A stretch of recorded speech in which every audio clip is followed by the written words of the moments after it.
කොපමණ ළමා හිංසන සිදු වුණත් අනාවරණය වෙන්නේ ඉතාමත් සුළු ප්‍රමාණයක්.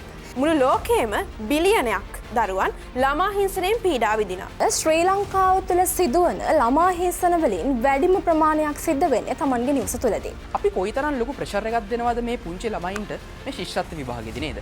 අපි තවමත් දකිනවා මෙහෙකාර සේවයේ යෙදෙන දරුවන්. It is the only time all of us wants to go back to.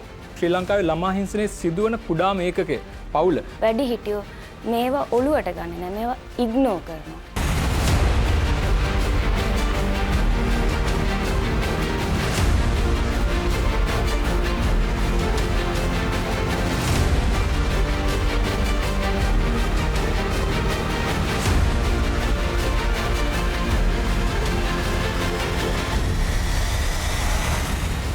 Highborn. Shooting arrows of cold truth, assembling nothing but the best. Welcome back to Chalana TV's Seethala Ithala, Sri Lanka's #1 youth show.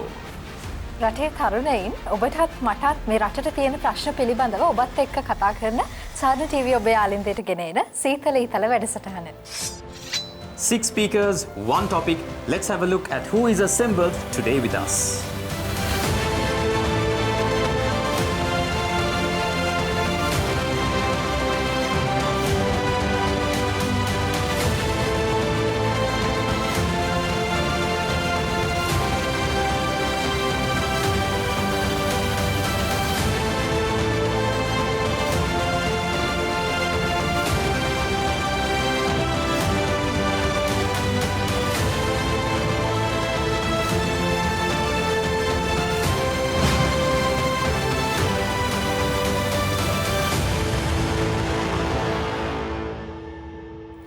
ළමයෙකුගේ කායික හෝ මානසික තත්වයට පිටස්තරයෙන් ඔහුගේ හෝ ඇයගේ යහපත් ක්‍රියාවන් වලට මනා කල් ක්‍රියාවට කුමන හෝ බාධාවක් පැමිණෙනවා නම් ඒක අපිට ළමා හිංසනයේ විදිහට හඳුන්වන්න පුළුවන්.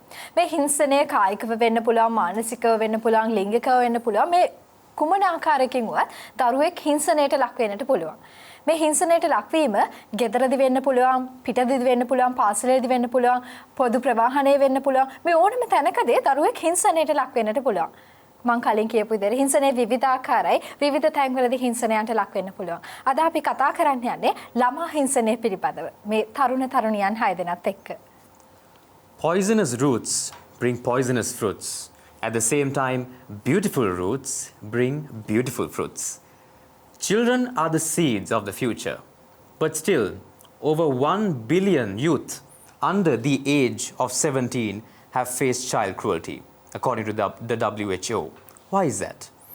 Have these seeds been planted properly? That is what we are going to be talking about today. Child cruelty is our topic, and let me make way for our first speaker, Janithu Liyanage.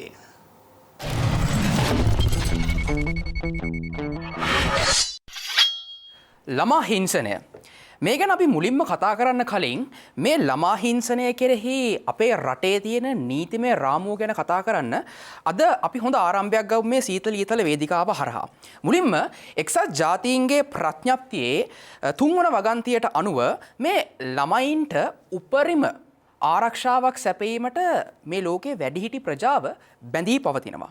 ඒ වගේම වයස අවුරුදු 18ට අඩු ස්ත්‍රී පුරුෂ සියලු දෙනාම සලකුණු ලබන්නේ මේ ප්‍රඥප්තියට අනුව ළමයින් විදියට නැත්නම් දරුවන් විදියට. 1998 ලංකාවේ ළමා ආරක්ෂක අධිකාරියේ 40 වෙනි වගන්තියට බල ප්‍රකාරකව ශ්‍රී ලංකා ප්‍රජාතාන්ත්‍රික සමාජවාදී ජනරජයට බලයක් පවරලා තියෙනවා මේ ළමයින්ගේ ආරක්ෂාව වෙනුවෙන් කටයුතු කරන්න. ඒකත් එක්කම මේ නීතිමය වපසරිය ගැන කතා කරන්න ගියාම ශ්‍රී ලංකාවේ දණ්ඩ නීති සංග්‍රහයට අනුව අංක 288 308 360 සහ 363 64 65 කියන වගන්ති වලට ප්‍රකාරකව මේ ළමා අපයෝජනයන් සහ ළමා හිංසනයන්ට ප්‍රකාරකව දණ්ඩ නීති සංග්‍රහය අනුව ශ්‍රී ලංකාවේ නීතිමය වපසරියක් ගොඩනැගිලා තියෙනවා. ප්‍රශ්නය වෙන්නේ මෙවැනි නීතිමය වපසරියක් ශ්‍රී ලංකාව තුළ තිබියදී ලංකාවේ ළමා හිංසනයන් සිද්ධ නොවී පවතිනවද? ලංකාවේ ළමා අපයෝජන සිද්ධ නොවී පවතිනවද?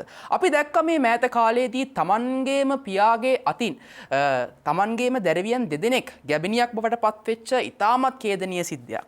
ඒ වගේම අපි දකිනවා සෙයා සැදෙව්මිය වගේ ඝාතනයන්ගෙන් නොනවති තවත් ඉදිරියට මේ ආකාරයෙන් දරුවන් නොසලකා හැරීමේ ප්‍රවණතාවයක් ශ්‍රී ලංකාවේ වැඩිහිටි ප්‍රජාව කෙරෙහි ගොඩනගෙනවා. අපි ළමා හිංසනය ගැන කතා කරාම ගොඩාක් දෙනෙක් හිතන්නේ මේ ළමා අපයෝජන සහ මේ ළමයින්ව ලිංගික වශයෙන් අපයෝජනයට ලක් කිරීම කියලානේ. නැහැ. ළමා හිංසනයට අනුව ළමා ආරක්ෂක අධිකාරියේ ප්‍රධාන කොටස් 4කට මේ ළමා හිංසනය වර්ගීකරණය කරනවා. අංක 1 ශාරීරික හිංසනය, අංක 2 මානසික හිංසනය, අංක 3 ලිංගික හිංසනය, අංක 4 නොසලකා හැරීම. ඒ අනුව මේ දත්ත වාර්තා කිරීම වලට අනුව ශ්‍රී ලංකාවෙන් 60% පමණ මේ නොසලකා හැරීම වලට ලක් වෙලා තියෙනවා. ඒ අනුව මට අවසරය ලබා දෙන්න මේ නොසලකා හැරීම ගැන කතා කරද්දී මේ දණ්ඩ නීති සංග්‍රහයේ 308 වෙනි වගන්තියේ මෙන්න මේ ආකාරයෙන් සඳහන් වෙනවා. යමෙකු වයස අවුරුදු 12ට අඩු දරුවෙකුගේ පියෙකු හෝ මවක හෝ බාරකාරවරයෙකු ඒ දරුවා සම්පූර්ණයෙන්ම අතහැර දැමීමේ අදහසින් යම් ස්ථානයක බැරළුවහොත් හෝ අතහැර දමා ගියහොත් ඔහුට අවුරුදු 7 දක්වා කාලයක දෙආකාරයෙන් හෝ එක් ආකාරයකින් බන්ධනාගාරගත කිරීමක් හෝ දඩයක් හෝ එකී දඩුවම් දෙකින් දඩුවම් කළ යුතුය. මේ 308 වෙනි වගන්තියේ දණ්ඩ නීති සංග්‍රහය. මෙවැනි නීතිමය වපසරියක් තියෙද්දිත් අද අපි ලංකාවේ ප්‍රවෘත්තිවල අහනවා මේ උපන් දරුවන් පාරවල දාලා යනවා. ඒ වගේම දරුවන්ව අතරමං කරලා යන දෙමෝපියන් ගැන. ඇත්තරම නීතිමය වපසරියකටත් වඩා මම විශ්වාස කරන විදිහට මෙතන ආකල්පමය වශයෙන් ගැටලුවක් ලංකාවේ දරු පරම්පරාව කෙරෙහි යොමු වෙලා තියෙනවා. මේ ආකල්පමය වශයෙන් ගොඩනගද්දී අපි මීට වඩා පුරවැසියන් විදිහට සැලකිලිමත් වෙන්න ඕනේ, වැඩි අවධානයක් දෙන්න ඕනේ රටේ ළමා පරපුරට. විශේෂයෙන්ම මම කියන්න කැමති මේ ළමා හිංසනය ගැන කතා කරේ තවත් පැතිකඩකට ගෙනියන්න කැමති. මේ ළමා හිංසනයේදී අපි කොයිතරම් ලොකු ප්‍රෙෂර් එකක් දෙනවද මේ පුංචි ළමයින්ට මේ ශිෂ්‍යත්ව විභාගෙදී නේද? පොඩි මේ කටේ කිරිසුද තියෙන පුංචි ළමයින්ට ටියුෂන් පන්තිවලට ඇදගෙන ගිහිල්ලා ඒ ළමයින්ගේ ළමා කාලය තුළදී අධික තරඟකාරීත්වයක් දීම තුලින්ම එතනදී සිද්ධ වෙන්නේ එක්තරා ආකාරයක ළමා හිංසනයක්. ඉතින් මම අවසන් වශයෙන් කියන්න කැමති ළමයින් කියලා කියන්නේ මේ රටේ අනාගතය. ළමයින් කියලා කියන්නේ හෙට දවසේ අනාගතය. මේ රට ඉදිරියට ගෙනියන්න ඉන්න පරපුර. ඉතින් ඒ හිංසනයෙන් තොර පරපුරක් ගොඩනැගීමට ආකල්පමය වශයෙන් අනුවන පිරිසක් අපි සමාජයට දායාද කරමු. ස්තුතියි.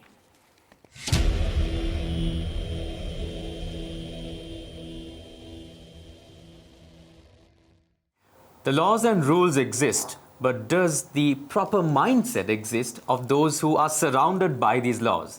The big question for all of us and for all of you to think about today.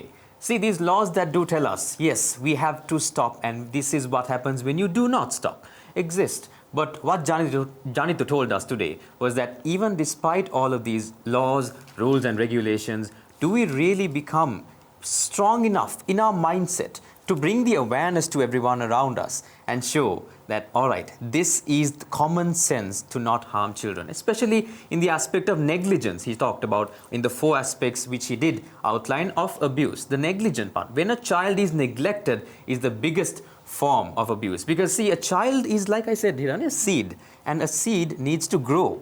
When a seed grows on, it needs to have the proper nourishment. When the nourishment is not there, the seed will not become a strong oak tree. That's what he said. ඇත්තටම centre මේ අපේව කවුරු හරි ගණන් ගන්න නැති වුණොත් අපිට මොකද හිතෙන්නේ? දුක හිතෙනවා. අපිට දුකයි. අන්න ඒක තමයි ළමයිගේ පැත්තෙන් අපි බැලුවාම ජනිතු කියන විදිහට මේ නොසලකා හැරීම කියන දේ ළමා මනසට බොහොම ප්‍රබලව දැනෙනවා වෙන්නට පුළුවන්. ඔවුන්ව ගණන් ගන්න නැතිවීම නොසලකා හැරීම විශේෂයෙන්ම දෙමව්පියන් අතින් වෙන්න පුළුවන්. ඔවුන්ගේ මේ බිසි ලයිෆ් ස්ටයිල් එක නිසා වෙන්න පුළුවන්, දරුවන්ව මග ඇරෙනවා වෙන්න පුළුවන්. මෙන්න මේ හේතු නිසා ලංකාවේ නීති සංග්‍රහයක් තියෙනවා, නීති පනවලා තියෙනවා දරුවන් වෙනුවෙන් මේ ළමා හිංසනයට එරෙහිව නැගී සිටින. හැබැයි ලංකාවේ අපි මේ පිළිබඳව දැනුවත්ද කියන එක ප්‍රශ්නයක් වෙනවා. අපි කතා කරමු ළමා හිංසනය පිළිබඳව තවදුරටත්. සිතිජේ කවිශ්ම අය සූදානම්යි.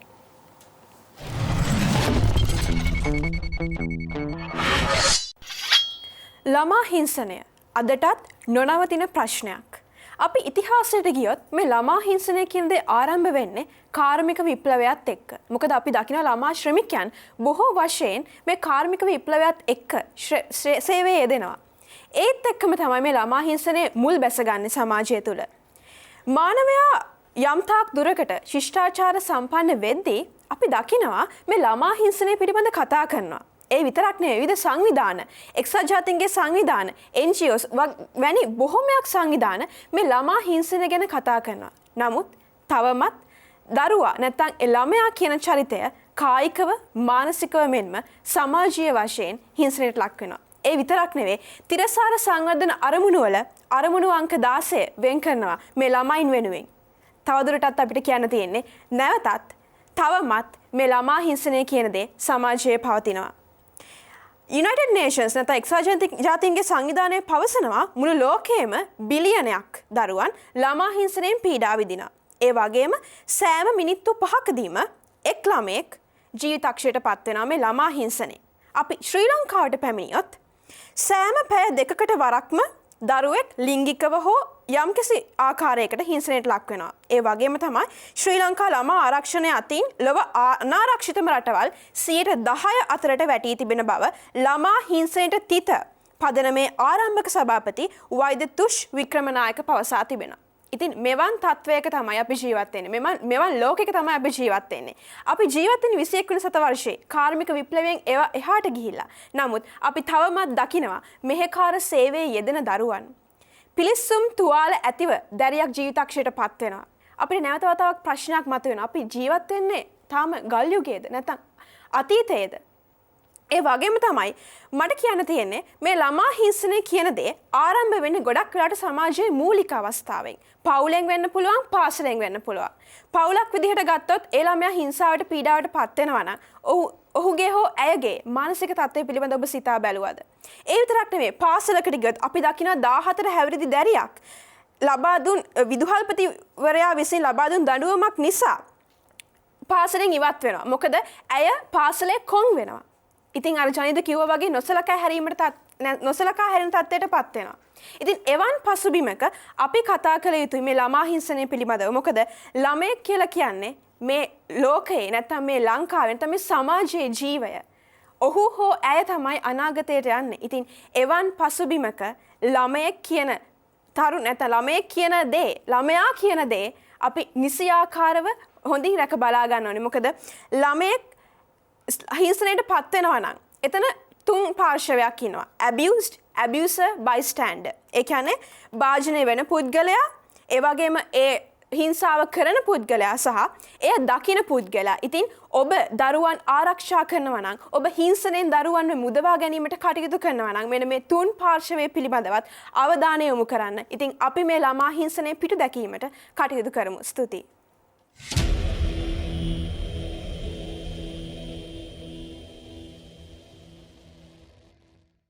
වයස අවුරුදු 18ට අඩු පුරවැසියන් අපි ළමයින් විදිහට හඳුන්වද්දී ලංකාවේ සෑම පැය දෙකකටම වරක් දරුවෙක් කුමන හෝ හිංසනයකට ලක් වෙනවා කියන එක ඔබ දැනගෙන හිටියද? බොහොම ස්තුතියි සිතිජී. ඒ ඊටම වැදගත් ඒ වගේම මේ කාලෝචිත කරුණක් පිළිබඳව අපිව දැනුවත් කරාට ඇත්තටම සැන්ඩ්‍රෝ මේ අපි කතා කරනට එළිය මේ මාතෘකාව ගොඩක් බරපතලයි, බොහොම සංවේදී මාතෘකාවක්. ඒ මාතෘකාව ඇතුලේ ඔබ හිංසනයට ලක් වෙන දරුවෙක් වෙන්න පුළුවන්, හිංසනය සිදු කරන්න මුලපුරන කෙනෙක් වෙන්න පුළුවන්, එහෙමත් නැත්නම් හිංසනය දකින කෙනෙක් වෙන්නත් පුළුවන්. මේ පාර්ශවයන් තුනටම වගකීම් තියෙනවා. ඔවුනේ වගකීම් නිසි පරිදි සිදු කරන්නට ඕනේ. වගකීම් වග කිව යුතු පුද්ගලයෙක් බවට පත් වෙන්නට ඕනේ. ඔබ ආදරණීය වැඩිහිටියෙක් නම් ඔබේ දරුවා මොන වගේ පීඩනයක මොන වගේ මානසික මට්ටමකද ඉන්නේ කියන පිළිබඳව ඔබ දැනුවත් විය යුතුයි අනිවාර්යයෙන්ම. Sandra? Yes, Irana. She mentions once again the fact that the United Nations has said that from the ages of 2 to 17, children, over 1 billion children in the world have faced child cruelty, child abuse rather. And that is one of the biggest reveals of how bad this situation is. And she also goes to mention that yes, we do have SDG goals, etc. But do we really have self-awareness to see the abuser, the abusee, and to have identified the bystander? See, to solve any problem, first you need to be clinical about it and go dive deeper into it. And Sitaji gave us the right mechanism to go flow forward with that idea. Going on to our next speaker, that is none other than Shimar Ahmed.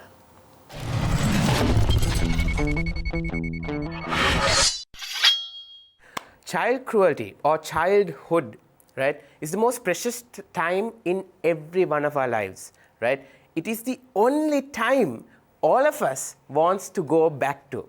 Do you agree or not? Yeah, right? Hiranya seems to agree a lot. But the sad fact is, not every child in this room or in the world has the feeling or the experience or is blessed with the butterflies of childhood like some of the others, right? Some of us have to or have faced harsh realities of life, sometimes even from the very beginning. Right? In most cases, the reason for this is solely the fact of unstable financial backgrounds at their houses. Let's talk about a few facts. As per the data provided by UNICEF, right, every 1 out of 10 children is subjected to child cruelty or abuse. This accounts for over 152 million children in the world today. As per another survey that was conducted, again by CNN, 61% of the adults, approximately 1 out of 6, reported that they had faced either child abuse or child cruelty during their childhood. And not just once, at least a minimum of 4 times. Moving forward from that, let's take a little bit of a look towards the types of different kinds of child cruelty. Right? So we have emotional abuse and stuff, right? And then after that, we go on to things like there are sexual abuses and things like that happens. And then there are the next type of, or maybe the worst possible thing, mental abuse to a child, right? Then there's cultural, and there's also economical. Now all of us are going to be talking about child abuse, child cruelty, and all of that, right? But what I'm going to tell you today is, if you're watching and listening to me right now, I'm going to teach you how you can identify a child who is necessarily being sent through the process of child cruelty or child abuse. Number 1, if suddenly your child has a difference in sleeping patterns, that needs to be something you need to be alarmed about, right? Number 2, if your child suddenly has different sorts of injuries, I'm not talking about, the naughty kind of injuries that your small toddler gets into. I'm talking about the different kinds of injuries that self-harm could cause, right? And finally, change in eating habits. Now, there are different varieties of actually identifying the different signs of child cruelty and all of that. But in order to understand that, you need to properly identify your child if you need to move forward from that. Right. Moving forward from that, moving towards the conclusion.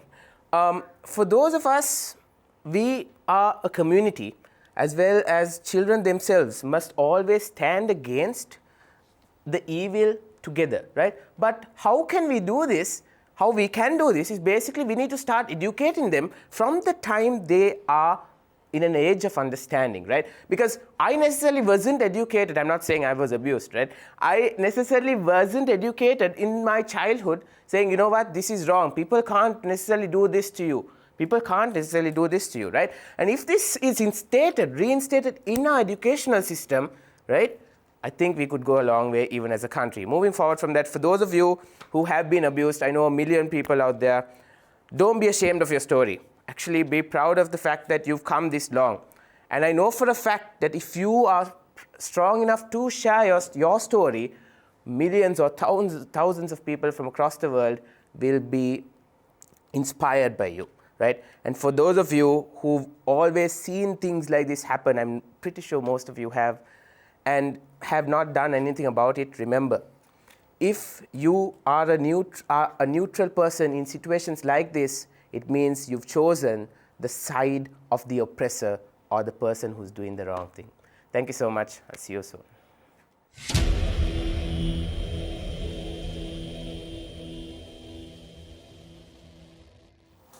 We want to go back to our childhood, the only place that the adults who have had a happy childhood would want to go back to.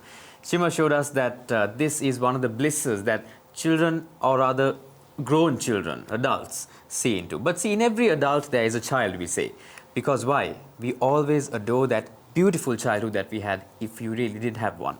So he talks about many ways in which abuse can happen, ways that which we did not think about earlier, cultural and primarily economic as well, especially in poor countries where the poverty line is not met. These countries face this the most. And he also showed us how you, staying from home today, can identify your children and see if they are going through something different, like the change of eating habits, sleeping habits, or sleeping schedule rather. These things are where you should notice. The knowing of your own child, or it can even be your own sibling, is very important. The awareness, that's where it all starts. Thank you very much, Shimon, for showing us that awareness and making sure that we understand everyone watching us from behind the screen today understands how we can proceed forward. අපි හැමෝගෙම වැඩිහිටි ඕනම කෙනකින් අහලා බැලුවොත් ඔබ ජීවිතේ වැඩිපුරම විඳින්න කැමති මොන කාලෙටද ආපස්සට හැරිලා බැලුවොත් යන්න කැමති මොන කාලෙටද කියලා කතා දෙකක් නෑ ඕන කෙනෙක් කියයි ළමා කාලෙට කියලා. හැබැයි මේ ළමා කාලය ඇතුළතදී හිංසනයට ලක් වෙච්ච කෙනෙක් නම් දරිද්‍රතාවය නිසා ආර්ථික ප්‍රශ්න නිසා සංස්කෘතිය නිසා මේ ඕනම දෙයක් නිසා හිංසනයට ලක් වෙච්ච කෙනෙක් නම් ඔබ ලැජ්ජ වෙන්න එපා ඔබේ කතාව සමාජයට කියන්න. ශිමර් බොහොම අපූර්වවට කියනවා. තව කෙනෙක්ට ආදර්ශයක් ගන්නට පුළුවන් වෙයි. තමන් ආපු දුර ගැන දැකලා ආඩම්බර වෙන්න. මෙන්න මේ කරුණ නිසා ඔබට පුළුවන් නම් සමාජයට පණිවිඩයක් අරගෙන යන්න. හිංසනය වෙන්නේ මෙන්න මේ වගේ දේවල් වලින්. හිංසනයට ලක් වුණාම මෙන්න මේ වගේ ක්‍රියාමාර්ග ගන්න පුළුවන් කියන එක මම හිතන්නේ ඒක මේ සමාජ සංශෝධනයේට අත්‍යවශ්‍යම සාධකයක් වෙයි. අපි කෙටි විරාමයක් අරගෙන නැවත හමු වෙමු සීතලීතල වැඩසටහනේ.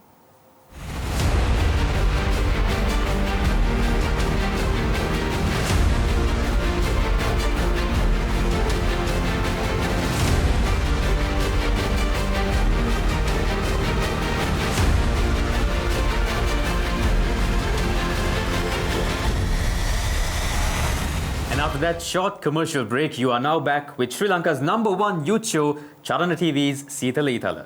3 speakers down, 3 more to go. Let's welcome Sadisi Nimna.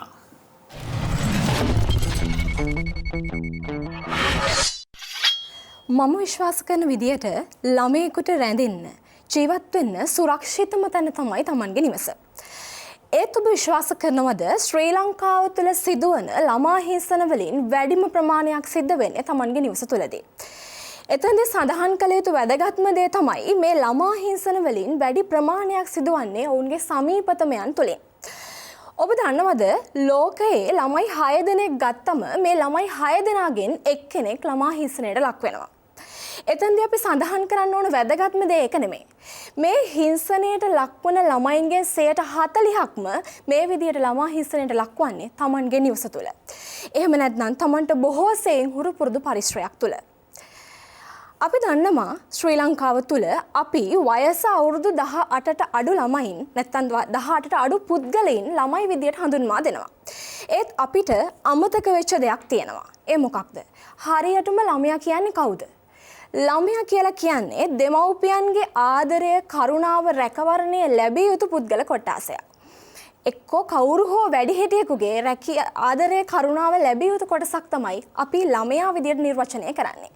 ඒත් මට පැන නැගෙන ප්‍රශ්නය තමයි අද වර්තමානයේ වෙද්දී මේ කියන ආරක්ෂාව දරුවාට ලැබෙනවාද කියන කාරණාව. අපි දන්නවා ශ්‍රී ලංකාව තුළ සිදුවන මේ ළමා හිංසන, ළමා අපයෝජන, ළමා අපචාර, ළමා මෙහෙකාර සේවය මේ ආදී කාරණාවලින් අනාවරණය වෙන්නේ 3න් 2ක ප්‍රමාණයක් විතරයි. ඉතුරු 3න් 1ක ප්‍රමාණය අනාවරණය වෙන්නේ නැහැ. මේ වෙලාවේ මට මතක් වෙන පොඩි උදාහරණයක්.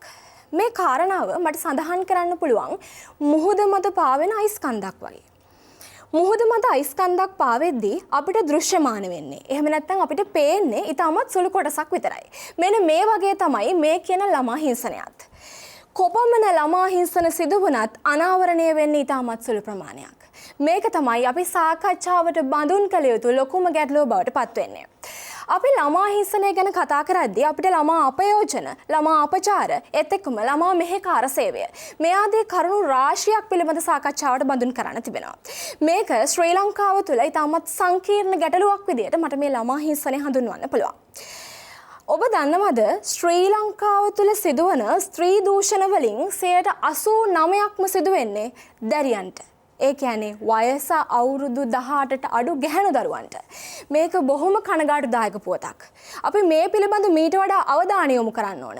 ඒත් එක්කමයි තවත් වැදගත් දෙයක් තමයි පාසල් යන දරු දැරියන් විශාල ප්‍රමාණයක් ළමා හිංසනයන්ට ලක්වන්නේ විවාහක පුරුෂයන් තුළින්. මෙන්න මේ දේවල් පිළිබඳව අපි සාකච්ඡාවට බඳුන් කරන්න ඕන. ඉතින් ළමා මෙහෙකාර සේවය. ළමා මෙහෙකාර සේවය කියලා කියන්නේ ශ්‍රී ලංකාව තුළ ඉතාමත් විශාල ප්‍රශ්නයක් වෙලා තියෙනවා. අපි සමීපතම සිද්ධීන් ගණනාවක් වර්තමානය තුළ දකිනවා මේ ළමා මෙහෙකාර සේවය පිළිබඳව. ඇයි ළමා මෙහෙකාර සේවය ඇතිවන්නේ? ළමා මෙහෙකාර සේවයට මූලික හේතුව වෙන්නේ මේ දුප්පත්කම, දරිද්‍රතාවය කියන කාරණාව. ඉතින් ළමයා කියලා කියන්නේ රටක මහද්වීපයක විතරක් නෙමෙයි මේ මුළු ලෝකෙම වටිනාම සම්පත. ඉතින් මේ සම්පත ආරක්ෂා කරගන්න අපි කටයුතු කරමු. ස්තුතියි.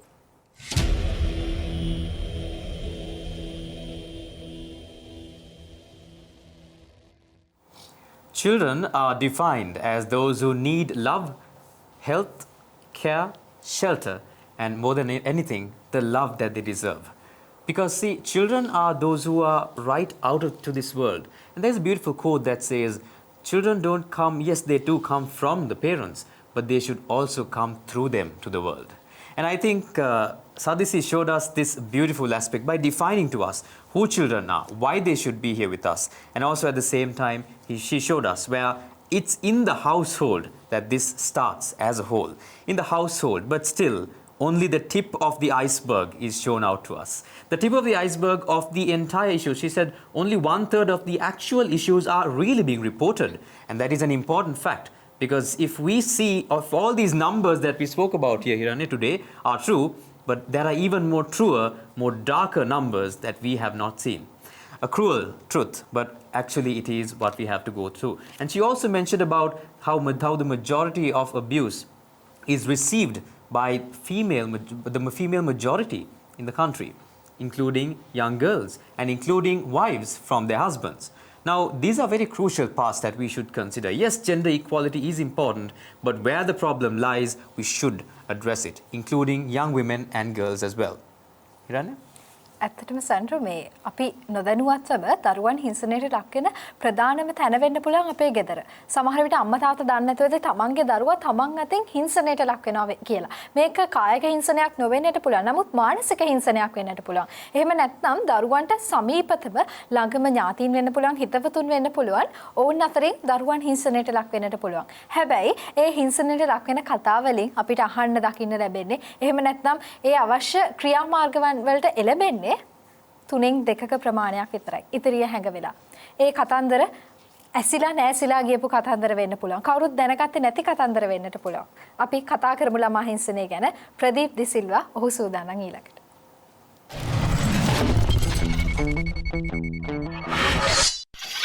ළමා හිංසනය ගැන කතා කරද්දී ජනිතු සහෝදරයා කියපු ආකාරයට ශ්‍රී ලංකාවේ 1991 දී එක්සත් ජාතීන්ගේ ළමා ප්‍රඥප්තියට අත්සන් කරලා තියෙනවා ශ්‍රී ලංකාවේ සිදුවන ළමා හිංසනයන්ට විරුද්ධව ඒ වගේම ඒගොල්ලන්ගේ අයිතිය ගැන කතා කරන්නට ඉදිරිපත් වෙන රටක් විදියට. ඒ වගේම තමයි 1995 දී ශ්‍රී ලංකා ළමා ආරක්ෂක අධිකාරී පනතත් ගෙනෙනවා ශ්‍රී ලංකාවේ ළමුන්ගේ හිංසනය වෙනුවෙන් ශ්‍රී ලංකාව පෙනී සිටින බව පැවසීමට. ඒ වගේම තමයි 2005 වසරේදී ගෘහස්ත ප්‍රචණ්ඩ ක්‍රියා වැළැක්වීමේ පනතේ අංක 34 කියන වගන්තිය යටතේ ශ්‍රී ලංකාවේ ළමුන් නිවස තුලදී සිදුවන ඔවුන්ට සිදුවන අකටයුතුකම ඔවුන්ට සිදුවන හිංසා පිළිබඳ ඊට එහෙම නීතිමය පියවරක් ගන්නටත් පනතක් ගෙනෙනවා. ඉතින් ඒ ආකාරයට බලන කල ශ්‍රී ලංකාවේ ළමුන්ගේ හිංසනය පිළිබඳව අනපනත් ප්‍රඥප්තියන් සම්මුතින් මේ සියල්ලම සැකසී අවසానයි.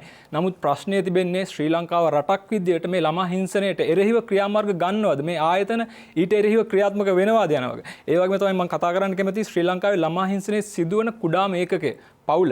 අපි දන්නවා පවුල ඇතුලේදී මේ අවස්ථාව වෙනුවට මේ කාලයේදී ශ්‍රී ලංකාවේ දෙමව්පියන් ගත කරන්නේ බිසි ෂෙඩියුල් එකක්. අපි දන්නවා ඔවුන්ට රැකියා ස්ථානයේදී වෙන්න පුළුවන්, ඉන් පිටතදී වෙන්න පුළුවන්. ඔවුන්ට ලැබෙන පීඩාකාරී තත්ත්වය වැඩි. ඒ වගේම ඔවුන් මේ පීඩනය පිට කරන්නට යොදාගන්නේ ඔවුන්ගේ පවුලේ සිටින මේ කුඩා දරුවන්. ඔවුන් කුඩා දරුවන් තුලින් මේ පීඩනය පිට කරද්දී ඔවුන් තාඩන පීඩන වලට වාචිකව, කායිකව, මානසිකව ඔවුන් හිංසා පීඩා කරන තත්ත්වයන්ට පත් වෙද්දී ඔවුන් දන්නවා දරුවන්ගෙන් මීට එල්ල වෙන ප්‍රතිරෝධය අඩුයි කියලා. ඒ හින්දාම ළමුන් නිතරම මේ ළමා හිංසනවලට ලක් වෙනවා. නමුත් ළමුන් දන්නේ නැහැ තමුන්ට මේ සම්බන්ධයෙන් කරන්න පුළුවන් මොකද්ද?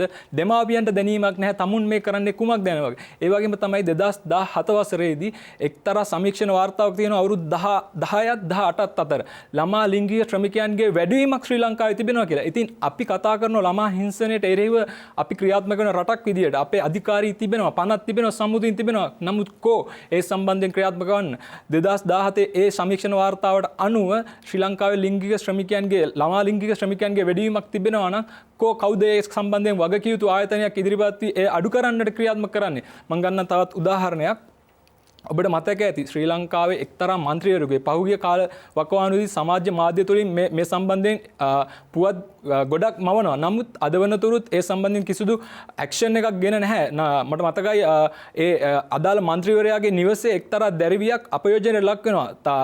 ඇයව පුලුස්සා තිබෙනවා. ඇයව වද හිංසාවලට ලක් කර තිබෙනවා. නමුත් ඇයගේ ඒ වරදකරුවන් අත්අඩංගුවට ගැනීමක් ගෙන නැවත ඉතාමත් සුළු කාලයකින් අප මත නිදහස් කිරීමක් හැරෙන්නට අපි දන්න තරමින් තවම ඒ සම්බන්ධයෙන් ඇක්ෂන් එකක් ගෙන නැහැ. ඉතින් අපිට පෙන්වන එක දෙයක් තමයි මේ ළමා හිංසන සිදුවෙද්දී දේශපාලන බලය සහ මුදල් කියන කාරණාත් ළමා හිංසනය කියන මාතෘකාවන් යටපත් කරන්නට නීතිය රකින්න අයම ඒ ළමා හිංසනයට එරෙහිව ක්‍රියාත්මක නොවි ඔවුනුත් ඒ වරදම කරනවා නම් ශ්‍රී ලංකාවේ මට පෙනෙන්නට නැහැ කෙතරම් ප්‍රඥප්තියින් වලට අත්සන් කරත් සම්මුතියින් වලට අත්සන් කරත් අඬපනත් ගෙනවත් අධිකාරියින් තිබුණත් මේ සම්බන්ධයෙන් ක්‍රියාත්මක කරන බව සමාජ මාධ්‍ය තුලින් පවා හෝ රටේ වගකිය යුතු මාධ්‍ය ජාලයන් තුලින් පවා එක්තරා කාලයකට පුවත් මවන මාතෘකාවක් කරගන්නවා හැරෙන්නට මේ සම්බන්ධයෙන් අවසානයේ තෙක් මේ ළමා හිංසනය කරන්නන් සහ සිදු වූ ළමුන්ට සිදුවේ කුමක්ද ඔවුන්ට සාධාරණයක් සිදු වූවාද යන වගේ ඔවුන් පසුපස ගොසින් අවසාන ප්‍රතිඵලය කුමක්දයි පවසන්නේ නැහැ. ඉතින් මට කියන්නට තියෙන්නේ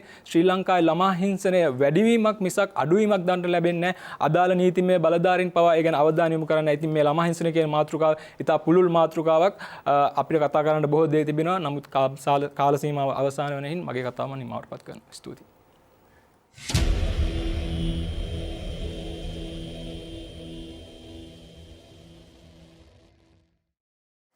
රටේ ළමා හිංසනයක් සිද්ධ වෙනවා නම් ඒ පිළිබඳව දැනුවත්භාවය වගේම නීතික ක්‍රියාත්මක වීම අත්‍යවශ්‍ය සාධකයක්. ප්‍රදීප් බොහොම ස්තුතියි ඒ කරුණ අපිට ඉස්මතු කරලා දෙනවට. ලංකාවේ නීති තියෙනවා. හැබැයි මේ නීති පිළිබඳව දැනුවත්. නීතිය දේශපාලන බලය මුද්‍ර නිසා යටපත් වෙනවද කියන ගැටලුව අපිට මතුවෙනවා. ඒ වගේම තමයි නැවත වරක් මේ ඔහු අතින් කියවෙනවා මේ පවුල නිසා පවුලෙන් එන පීඩනය දරුවගේ පිටින් යනවා. එහෙම නැත්නම් දෙමව්පියන්ට රැකියා ස්ථානයේදී ඔවුන්ට තියෙන ආර්ථික ගැටලු පිළිබඳව තියෙන පීඩනය දරුවන්ගේ පිටින් යනවා වෙන්නට පුළුවන්. ඒ තුළින් දරුවා මානසිකව, වාචිකව, කායිකව මේ කුමන හෝ ආකාරයකින් පීඩනයකට ලක් වෙන්න පුළුවන්. ආදරණීය අම්මේ තාත්තේ ඔබ හිතලා බලන්න. ඇත්තටම ඔබේ පීඩනය ඔබ පිට කරන්නේ ඔබේ දරුවාගෙන්ද? එහෙම නැත්නම් වෙනස් විදිහකටද කියලා. සෙන්ඩ්‍රා. Yes, Irana. So parents always lead a busy life, especially in the modern times, because we see that we as even youth are very busy people. Everyone's busy. No one answers a phone call most of the time. But see, what happens is when we go forward, these young people will become the adults now and already becoming.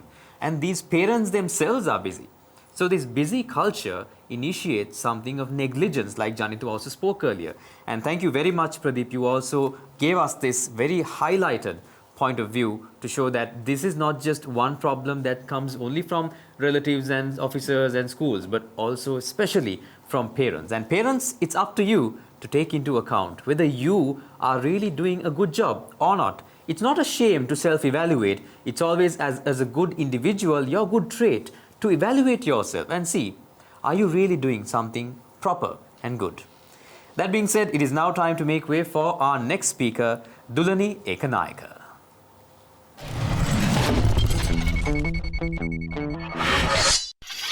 දරුවන් අපයෝජනයට ලක්වීම. එහෙමත් නැත්නම් අපි කියමු දරුවන් හිංසනයට ලක්වීම. මේක විවිධාකාරයෙන් වෙන්න පුළුවන්.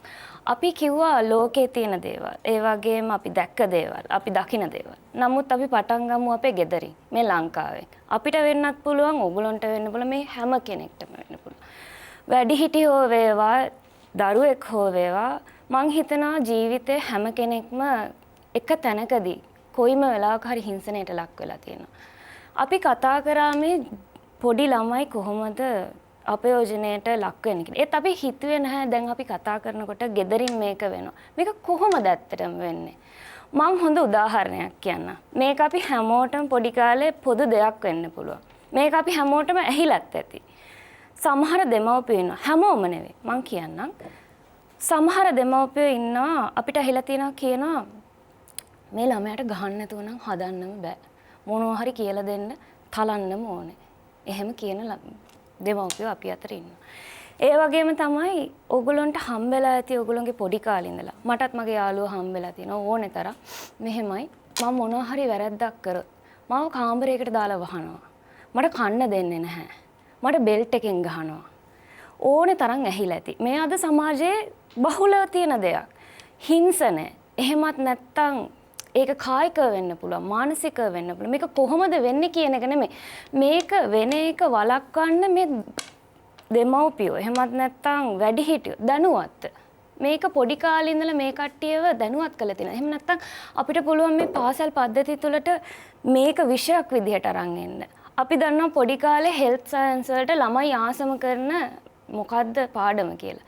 ඒක හරියට කරනවාද? ඔය ලිංගිකත්වය එහෙමත් නැත්නම් ඔය කියන අධ්‍යාපනය ලංකාවේ ළමයින්ට හරියට හම්බ වෙනවද? පුතේ මෙහෙමයි. මේ මිනිස්සයා මෙහෙම අල්ලයි. මේක අල්ලන එක හොඳ නැහැ.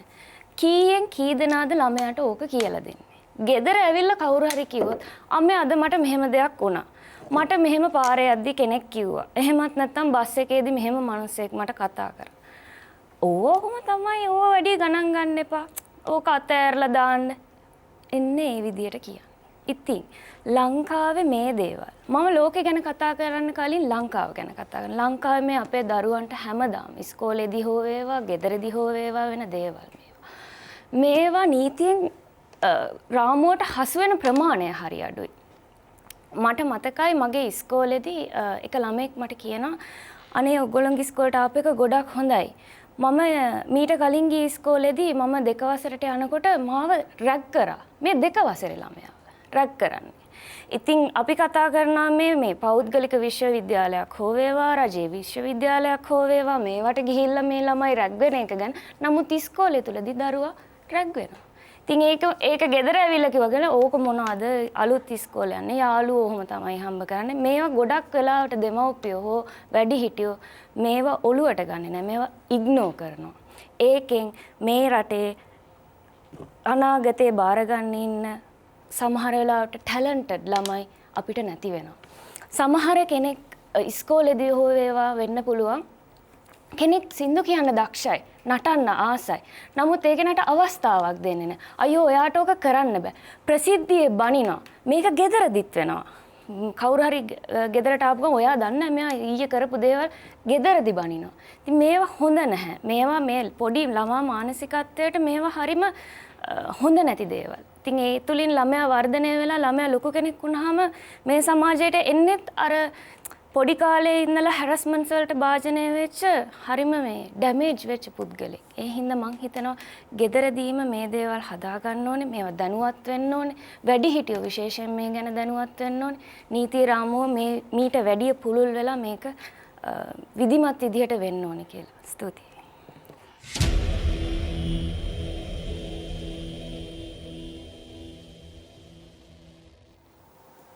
What is the difference between child cruelty and discipline?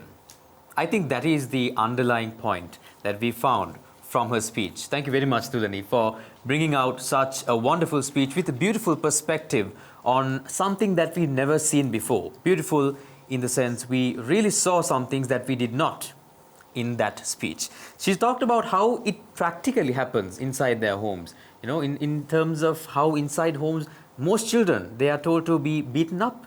They are told to become who they are not, right? They are told to not given food to eat. The deprivation of their basic rights, basically, at a time when they should be given these basic rights as children.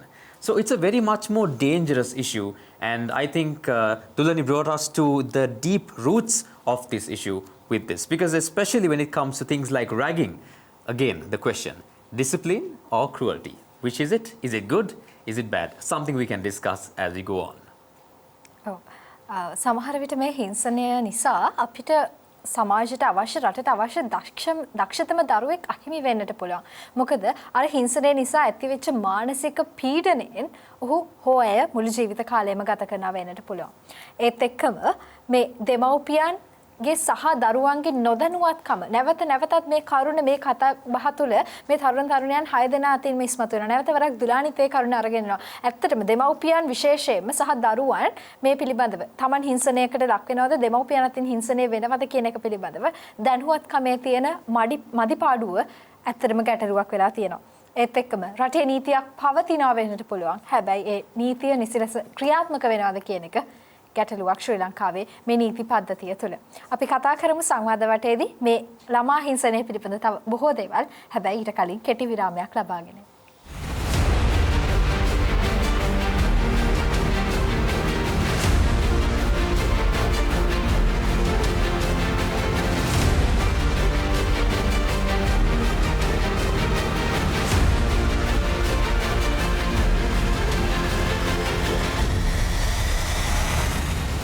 Sri Lanka's #1 youth show, Chalana TV's Seetala Eethala, is where you are at in the discussion round. And now to start off with things, I have a question to all of you. Something we wrapped up earlier with. Then අපි ඉස්කෝලේ කාලේ විශේෂයෙන්ම මේ government schools වල අපි දකිනවා මේ හිංසනය විදිහට දකින්නේ නැහැ මේක ගොඩක් අය. හැබැයි දකිනවා ওই රැග් කාලනේ අපි ඉගෙන ගන්න නේද ඉතින්. එහෙම කියලා කියනවා. ඉතින් මේ වේවැලෙන් ගුටියක් කාලා නැති කෙනෙක් මං හිතන්නේ නැහැ අපේ වැඩිහිටි පරම්පරාවේ ඉන්නවා කියලා. හොඳ ලස්සන සුදු පුතා වගේ හිටපු කෙනෙක්ට අමතරව මං කියන්නේ. right ඉතින් මේ වගේ දේවල් ඉතින් මෙතන අපිට දකින්න පොඩි වෙනසක්. cruelty is it cruelty or is it discipline? විනය හදන්නේ මේ cruelty මගින්ද? එතන මොකද්ද තියෙන වෙනස කියන දේ මං කැමතියි ඔයගොල්ලෝගෙන් ප්‍රශ්නයක් විදිහට අහන්න. ඒ ප්‍රශ්නට මම පොඩි දෙයක් එකතු කරන්න මේක දුලානිගේ කතාවෙත් එකතු වෙච්ච නිසා දැන් ළමයින්ට පවුලේදී කියන්නේ ගෙදර ඇතුළේදී පවුල ඇතුළේදී විවිධ විදිහේ දඬුවම් ලැබෙනවා. ඇත්තටම දරුවෙක්ව යහමකට ගන්න දඬුවම කියන එක අවශ්‍ය නැද්ද? අපි අර කතාවටත් කියනවානේ හැඳි නොගා හදන හොද්ද වගේ කියලා දරුවන්ට නිසි දඬුවම් ලැබුණ නැති වුනහම මේ නිසි මාර්ගයට ගන්න බැරි වුනහම ඒ අර ප්‍රශ්නට එකතු කරලා අපි කතා කරමු ළමයින්ට දඬුවම් අවශ්‍ය නැද්ද? මං හිතනවා ළමයින්ට දඬුවම් දෙන විදිහ මේ ක්‍රමේ වෙනස් වුණා නම් හොඳයි කියලා. මං හිතනවා ඔය ටර්ම් එක දඬුවම කියන ටර්ම් එකට වැඩිහිටියන්ට පුළුවන් වුණා නම් ටිකක් ක්‍රියේටිව් වෙන්න. මේ ළමයාට මේක හරි විදිහට උගන්වන්න. ඇයි අපිට හොඳින් දෙයක් ළමයට කියලා දෙන්න බැයිද? ළමයට හොඳින් දෙයක් කියලා දුන්න තේ ළමයා කරන්නේ නැද්ද? එහෙම නෙමෙයි. දෙයක් වැරදි දෙයක් දැක්කම පුතේ ඕක ඔහොම නෙවෙයි මෙන්න මෙහෙම කරමු. එහෙමනම් දඬුවම නම් එයාට අසයින්මන්ට් එකක් දෙන්න පුළුවන් අපිට. ඇයි අපිට ක්‍රියේටිව් වෙන්න බැරි? ඔය කියන දඬුවම ලංකාවේ වේවැලෙන් ගහන්නත් වෙන රටක කෝටුවක් අල්ලන්නවත් තහනම් වෙන්නත් හේතුව මොකද්ද?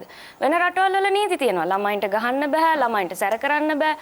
ඔය විදිහේ නීති දාලා තියෙන්නේ.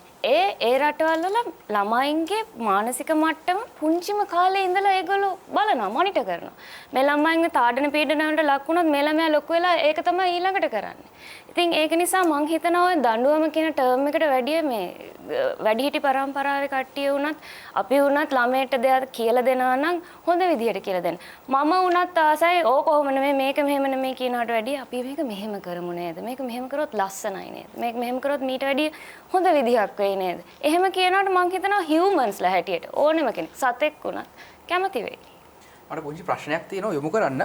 මේ අපි මේ PTSD නැත්තම් මේ post traumatic stress disorder කියන එක ගැන කතා කරද්දි මේ නියුරෝබයොලොජි වල මේ සාමාන්‍යයෙන් ළමෙක් පුංචි කාලේදී ගොඩාක් ප්‍රශ්න වලට මුහුණ දුන්නම ඒක දිගු කාලීනව ඒක මනසේ තියෙන්න පුළුවන්. ඒ කියන්නේ සමහර අවස්ථාවලදී අපිට අර විවිධ imaginations වගේ එන්න පුළුවන් ඒ disorder එක ගැන. සාමාන්‍යයෙන් වෛද්‍ය විද්‍යාත්මකව මොන වගේ පදනමක්ද මේ post traumatic මේ stress disorder එක ගැන සඳහන් වෙන්නේ? post traumatic disorder එක ගැන වෛද්‍ය විද්‍යාවක අනුකූලව කියනවා නම් ඒක පොඩි කාලෙදිම මං කියන්නේ දැනුවත් පේරන්ට්ස්ලාට ටක් ගාලා ඕක අයිඩෙන්ටිෆයි වෙනවා. ඒ වගේම එතකොට ඒගොල්ලෝ ඒක සම්බන්ධව ඉන්න සයිකියාට්‍රිස්ට් කෙනෙක් හෝ වෙන්න පුළුවන්, කවුන්සිලර් කෙනෙක් හෝ වෙන්න පුළුවන්, ඒ වෙතට යොමු වෙන්න පුළුවන්. නමුත් ප්‍රශ්නේ තියෙන්නේ ඕක ගොඩක් අයට පොඩිම කාලේදී ඕක අයිඩෙන්ටිෆයි වෙන්නේ නැති එක. මේ ළමයා ඒකත් එක්ක grow up වුණායින් පස්සේ මේ ළමයා හැදෙන්නේ අරකට බයෙමයි ඒ විදිහටමයි. ඉතින් මං හිතනවා පොඩි කාලෙදිම ඕක අයිඩෙන්ටිෆයි කරගන්න එක. මේක පේරන්ට්ස් ළම වෙන්න ඕනෙත් නැහැ. මේක තමන්ගේ යාළුවෙක් වෙන්න පුළුවන්. තමන්ගේ බෑග්ග්‍රවුන්ඩ් එකේ තමන් සමාජයේ නිතරම ගැවසෙන වැඩිපුරම ඉන්න කෙනෙක් එක්ක වෙන්න පුළුවන්. තමන්ගේ ටීචර්ට මේක මෙයා වෙන්න පුළුවන්. ඉතින් එතනින් ඕක හදාගත්තේ නැත්තම් මේක ඉස්සරහට කන්ටිනියු වුණොත් මේ ළමයා ගොඩක් දේවල් වලට ෂයි වෙන්න පුළුවන්. සමහර වෙලාවට ස්ටේජ් ෆියර් වෙන්න පුළුවන්, කතා කරන්න නැති වෙන්න පුළුවන්. ළමයාට ඩිස්ලෙක්සියා එකක් එන්න පුළුවන්, ඒ වගේම රිෆ්ලෙක්සස් අඩු වෙන්න පුළුවන්. ගොඩක් දේවල් වලට ඕක ඩීවියේට් වෙනවා. ඉතින් පොඩි කාලෙදීම මේක අඳුනගෙන තමන්ගේ හැසිරීම රටාවල තියෙන වෙනස්කම් අඳුනගත්තොත් මට හිතෙන මම දන්න විදිහට ඕක මග අරගන්න පුළුවන්. ඒ වගේ තමයි මම තව පොඩි දෙයක් ඒතරම් කැමති. දැන් ඇහුවනේ මේක දඬුවමක්ද නැත්නම් විනය සම්බන්ධින්ද කියලා. මම හිතනවා දුලනි කිව්වා වගේම දඬුවමක් නෑ, ඒක ධනාත්මක විදියට ලැබෙන එකක් වෙන්න ඕනේ. මොකද එයා කිව්වා වගේම පිට රටවල් වල කෝටුවක් අතර ගන්න බැරි වෙන්නයි, ලංකාවේ වේවලක් අතර ගන්නයි පුළුවන් වෙන්නයි නීති රාමු දෙකක් නෙමෙයි තියෙන්න ඕනේ, එකක් තියෙන්න ඕනේ. නමුත් මම හිතනවා අර කිව්වා වගේ අර හැඳි නොගා හදන හොද්ද රස වෙන්න නැහැ කියනවා වගේ මට මතකයි මගෙත් පොඩි කාලේ මම පාසලේදී මගේ යාළුවන් එක්ක මම කතා කරන්නේ, අපි දන්නවා අපි පාසලේදී කතා කරන වෙනම භාෂාව. උඹ බං කියලා වගේ තමයි අපි කතා කරන්නේ. ඉතින් මට ඒ පුරුද්ද පොඩි කාලේ තිබිලා මම මගේ කුඩා කාලේදී මම හිතන්නේ මම 1 වසර 2 වසරේදී මම මගේ වැඩිහිටියන්ට කතා කරන උඹ කියලා. ඒ වෙලාවේ මගේ තාත්තා කරන දේ තමයි රතු වේලක මිරිස් කාරල් දෙයක් කරන් මගේ කටේ උලනවා. ඉතින් මං හිතනවා ඒ වෙලාවේදී ඒක තාත්තගේ චේතනාව තියෙන්නේ නැත්නම් මාව නිසිමකට ගන්න ඒක විනය මගේ විනය හදන්න මට හොඳට මතකයි මං ඉන් පස්සේ කාටවත් වැඩි හිටියට මං ආයි උඹ කියලා කතා කරන්නේ නැහැ. ඉතින් මං හිතනවා එතන තියෙන ඕනේ චේතනාව තමයි තමන්ගේ දෙමව්පියන් දැනගන්න ඕනේ මේ විනය හදන්නද නැත්නම් තමන්ගේ පීඩනයක් පිට කරන්නද. ඉතින් මං හිතනවා ඒක දෙවැත්තටම යන්න පුළුවන් දනුවමක් දෙන්න ඕනේ. ඇතැම් අවස්ථාවලදී ශ්‍රී ලංකාවේ අපි දකිනවා මේ මෑතකදී එක්තරා පියෙකු විසින් තමන්ගේ දරුවා ඕලෙවල් වලට පාඩම් කරන්නේ නැහැ කියලා පහර දීමක් කළා දරුවා මිය යනවා. ඒ තාත්තට ගොඩක් ලොකු ප්‍රෙෂර් එකක් එනවා තාත්තා කරන්නේ ලොකු වැරද්දක් කියලා. ඉතින් තාත්තා සමහරක් වෙලේ හිතන්නේ නැතිවද අපි දන්නවා දෙමව්පියන් කිසිම දවසක උවමනාවෙන් තමන්ගේ දරුවා පාඩම් කරේ නැහැ කියලා මරන්න තරම් පහරක් ගහන්නේ නැහැ. එය සමහරක් විට ඔහුගේ අදහස තිබෙන්නේ නැත්තේ දරුවාගේ විනය හදන්න. ඒ අවාසනාවන්ත ලෙස මේ දඬුවම් දීමේ වැරදි පටිපාටිය නිසා අහිතකර ප්‍රතිඵල ඇති වෙන්න පුළුවන්. ඉතින් මම හිතනවා ඒක විනය සහ දඬුවම කියන දෙකම චේතනාව මත පදනම් වෙනවා මේ ළමා හිංසනය කියන දේදී. හැම දෙමව්පියෙක්ම එහෙම නොවෙන්නට පුළුවන් චේතනාව පදනම් කරගෙන දරුවව යහමගට ගන්නට, නිසිමගට ගන්නට මේ දඬුවම ලබා දෙනවා වෙන්නට පුළුවන්. ඇත්තටම මේ දඬුවමකට එහෙම නැත්නම් මේ හිංසනයකට ලක්වෙච්ච දරුවා ඊළඟට සමාජය ගැන බලන්නේ පරිගැනීමේ චේතනාවකින් නෙමෙයිද? ඔහු කවදා හරි වැඩිහිටියෙක් වුණාම අර තමන්ට ළමා කාලේ වෙච්ච හිංසනය තව කෙනෙක්ගෙන් ඒක පරිගැනීමේ චේතනාවකින් ඒ තව දරුවෙක් හිංසනයට ලක්වීමකට වාජනය වෙන්නට ඉඩ නැද්ද? හිරන්නේ මම ඒකට පොඩි දෙයක් එකතු කරන්නම්. භූමි හරේන්ද්‍ර සඳහන් කරනවා හිංසනයට පත්වෙච්ච දරුවෙක් නැවත නැවතත් හිංසනයට පත් වෙනවා කියලා. කොහොමද? සමාජයේ. මොකද සමාජය ඔහු හෝ ඇය දිහා බලන විදිය හරිම වෙනස්. සමහර විට හිංසනයට ලක් කරපු පුද්ගලයා හයිලයිට් වෙන්නේ නැහැ. නමුත් ඒ දරුවව තමයි සමාජ ජාල හරහා හයිලයිට් වෙන්නේ. එතකොට නීතිය සහ සමාජ ජාල ඒ වගේම මාධ්‍ය හරහා ඒ ළමයා හිංසනයට තවදුරටත් ලක් වෙනවා. එතකොට එතෙන්දි වෙන්නේ ඒ ළමයාට ඇති වෙන සමාජය ගැන බියක් ඒ වගේම සැකයක් ඉදිරියට යන්න පැකිලීමක්. ඉතින් ඒ වගේ තත්ත්වයක දරුවාට තවත් හිංසනයක් තමයි සිදු වෙන්නේ. මම ඔකට හොඳම උදාහරණයක් කියන්නම්. ඔබ දන්නවත් දන්නේ නැහැ එංගලන්තයේ එක්තරා කාලයකදී බිහි වෙනවා දරුණු සාහසික මිනිමරුවෙක් ජැක් ද රිපර් කියලා. ඔබට අන්තර්ජාලයේ පිරිස්සුවත් බලා ගන්න පුළුවන් මේ ජැක් ද රිපර් කියන මේ මිනිමරුව කරන්නේ එක්තරා අවස්ථාවකදී කාන්තාවන් 5 දෙනෙකු ඉතා අමානුෂික ලෙස ඝාතනයට ලක් කරනවා. ඔවුන් පණ පිටින් සිටියේදී ඔවුන්ගේ ඉන්ද්‍රියන් වලට දැඩි හානි කරමින් මේ ඉන්ද්‍රියන් එළියට ඇද දමමින් සාහසික ලෙස මරණයටපත් කරනවා. මේ නිරීක්ෂකයන් විසින් සොයාගෙන යද්දී ඔවුන් අනාවරණය කරගන්නවා මේ ජැක් ද රිපර් කුඩා කාලයේදී ඔහුගේ මව ගණිකාවක් වීම හේතුවෙන් සමාජයෙන් දැඩි ප්‍රතිරෝධයක් එල්ලවනවා. ඔහුව දැඩි ලෙස කොන්කිරීමකට සහ සමච්චලයකට ලක් කරනවා. ඔබ ගණිකාවගේ පුතෙක්. ඔබගේ කිසිදු වටිනාකමක් නැහැ කියලා. ඉතින් අපි දන්න ඕනම දෙයකට අවුට්පුට් එකක් එන්න නම් ඉන්පුට් එකක් තියෙන්න ඕනේ. මේ ජැක් ද රිපර් කියන සාහසික මනුස්සයා එළියට එන්නේ අර කුඩා කාලේදී ඔහුට ලැබෙන ඉන්පුට් එක සමාජයෙන් ඔහු ගණිකාවගේ දරුවෙක් යන ඒ නරක දේ ඔහුගේ ඔළුවට ලැබෙන නිසා ප්‍රොසෙස් එක වෙන්නේ ඔහු ඒ පීඩනය දරාගෙන වැඩිහිටියටපත් වීමෙන් පසු ඔහු මිනිමරුවෙකු බවටපත් වීම. ඉතින් අපි දැනගන්න ඕනේ ළමා කාලේදී ඒ ළමයාට දෙන්න ඕනේ මොකක්ද කියන එක. ඒ ළමයාව කොන් කරන්නේ නැතුව කොමන හෝ අවස්ථාවක් වෙන්න පුළුවන්. නමුත් ළමයාව රැක බලාගත යුතුයි සමාජයේදී. I have a question to Ahmed. Brother, now in Sri Lanka we have actually racism does exist in Sri Lanka. Okay, so there are different children in different cultures and with different ethnicities. Sometimes I believe that children are facing racism in Sri Lanka as well as a part of child abuse mentally and emotionally. In your perception, what do you think about that scenario? Well, I think I could relate with personal examples itself. When I was in grade 3, I went to an international school, and in my class there were people from all religions. There were Buddhists, there were Muslims, there were Christians, and there were Tamils. We had majority of Buddhists, of course, because we are a Buddhist country. But then again, while I was at that stage, the different kinds of religious fights that happened in our country over the past had risen at that point. So, and when that necessarily affected at that point, right? The same scenario again happened while I was in grade 10 as well. Okay, when the Buddhist and Muslim clash happened. But somewhat of a similar scenario happened in grade 3, and I remember everyone looked at us in a very different way. Like you had to stay away from them because at that point the children necessarily wouldn't have been told, stay away from Muslims, stay away from this and all of that. They would have obviously picked it up from their parents, right, or people who they live with, right? But we necessarily felt neglected and separate from the rest, not just me, a lot of other people, right? And again, when this happened in grade 10, because of the child's maturity and the people we've been moving around with for the last 7 years, right? Regardless of that situation happening, we still ate together. And then we scolded those people who are fighting together, right? Because that's how much we had grown, because we understood one another's religion. Now, Sri Lanka, I think, in a lot of places, especially in different types of universities, schools and all of that, it depends on what the university and the school inculcates. It depends on what is instated in their childhood disciplinary system, in their houses, to the school as well. Because, necessarily when you're in grade 3, you only attend the school for around 3 years, and obviously you're going to portray whatever you bring from home. But by the time you're in grade 10, you've been in school more than you've been at home. So necessarily you work together with everyone in your culture. But I don't think that's necessarily the same thing in specific religious schools, right? Because the school is not going to be exposed to that. So I think with the growth of the child, if he or she is exposed to the right exposure, the right people who they can look up to, I think that entirely solves that issue.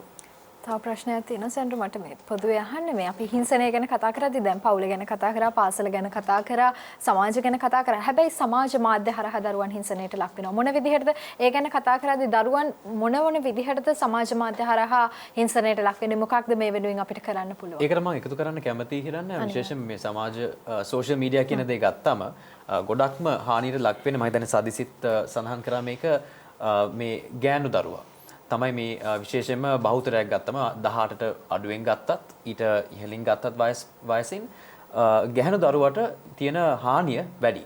ඉතින් මම හැමෝගෙම කැමති අහන්න මේ ප්‍රශ්නේ ඇති වෙලා තියෙන especially with social media itself. Right? Has this problem happened because of our mentality or is it whose fault is it and how do we go forward with it? Sadisi? මගේ පෞද්ගලික අදහස තමයි දැන් මේ ගෝලීයකරණය මේ වගේ දේවල් එක්ක 21 වෙනි සියවසේ ඉන්න අපිට තාක්ෂණයෙන් බැහැර වෙන්න බෑ. අපිට තාක්ෂණය අවශ්‍යයි. ඉතින් මේ තාක්ෂණය අවශ්‍ය නිසා අපි තාක්ෂණය අපි තුළ යම් රාමුවක් ගොඩනගාගෙන භාවිත කරන්න ඕන. අපි අපේ ආරක්ෂාව, ඒතර අපේ පෞද්ගලිකත්වය මේ දේවල් ආරක්ෂා කරගන්න තමන් තුළ ස්වයං හික්මීමක් ස්වයං විනයක් අපිට ඇති කරගන්න පුළුවන් නම් මේක වැදගත් වෙනවා. ඒත් දැන් ළමයා කියන සංකල්පයට ආවම මම මුලින්ම සඳහන් කරා ළමයා ඉන්නේ දෙමව්පියන්ගේ රැකවරණ යටතේ කියලා.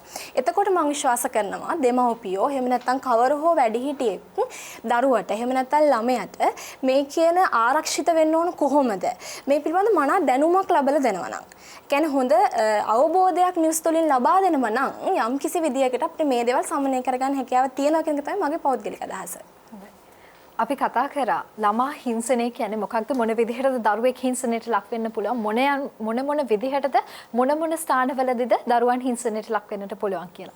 රටේ වටිනාම සම්පත දරුවන් ඔබේ දරුවා ආරක්ෂා කර ගැනීම ඔබේ යුතුයකම අපේ යුතුයකම රටේ යුතුයකම. අපි අවසාන නිගමනයන් 6ත් එක්ක එකතු වෙමු මේ කෙටි විරාමයෙන් අනතුරු.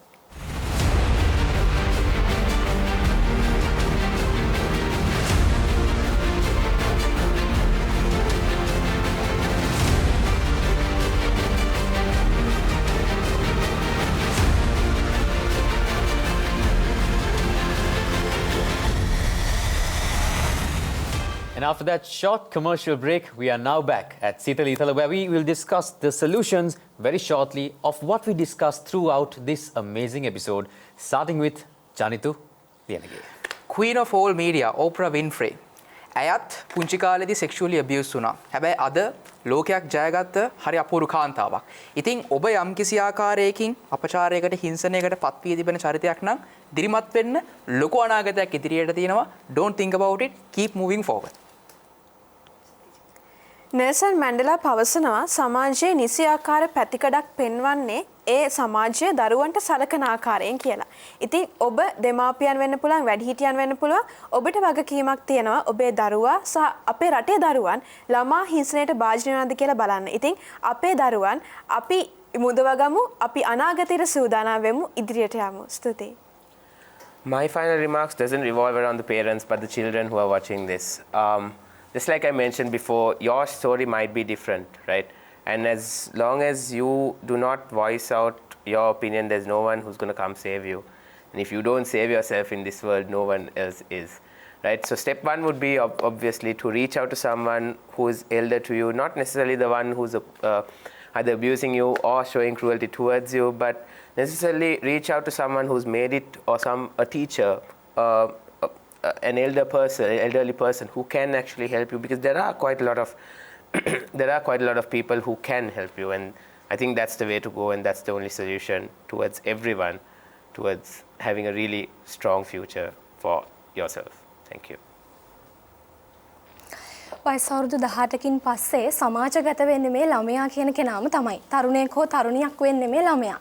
ඉතින් අපි හැම වෙලාවෙම උත්සාහ කරමු ආදරණීය වැඩිහිටියන්ගෙන් මේ ඉල්ලන්නේ අපි හැකි අයුරින් උත්සාහ කරමු වුණ ආරක්ෂා කරගන්න ළමා හිංසනය පිටු දකින්න. මොකද ළමයි කියන්නේ රටේ ඉන්න වටිනාම සම්පත නිසා. වැඩසටහන පුරාවටම අපි කතා කරේ ළමා හිංසනයේ වරදක් කියන එක. ඉතින් මේ වැඩසටහනේදී ඔබට යමක් තේරුණා නම් ළමා හිංසනය කියන්නේ වරදක්, අපි මේට එරෙහිව නැගී සිටින්න ඕනේ කියලා. ඉතින් මම හිතනවා ඔබ ළමා හිංසනයක් දකිනවා නම් ඊට එරෙහිව ක්‍රියාත්මක වන්න, ඊට එරෙහිව නෛතික ක්‍රියාමාර්ග ගන්න පුළුවන් නම් ගන්න. මොකද ළමා පරපුර කියන්නේ අපේ හෙට දවස. ස්තුතියි. කොහෙන්වත් නෙවෙයි ගෙදරින් පටන් ගමු. අපේ දරුදරියන් ගෙදරින් රැකවරණය ලබා ගන්න, ඒ වගේම හිංසනය ගෙදරින් නවත්ත ගන්න පුළුවන් වෙන මට්ටමට අපි මේක දියුණු කරගන්න ඕනේ. ළමයා කියන කෙනාව රැක ගන්න ඕනේ තමන්ගේ දෙමව්පියන්, ඒ වගේම ගුරුවරුන්. මං හිතනවා මීට වැඩිය මේ ගැන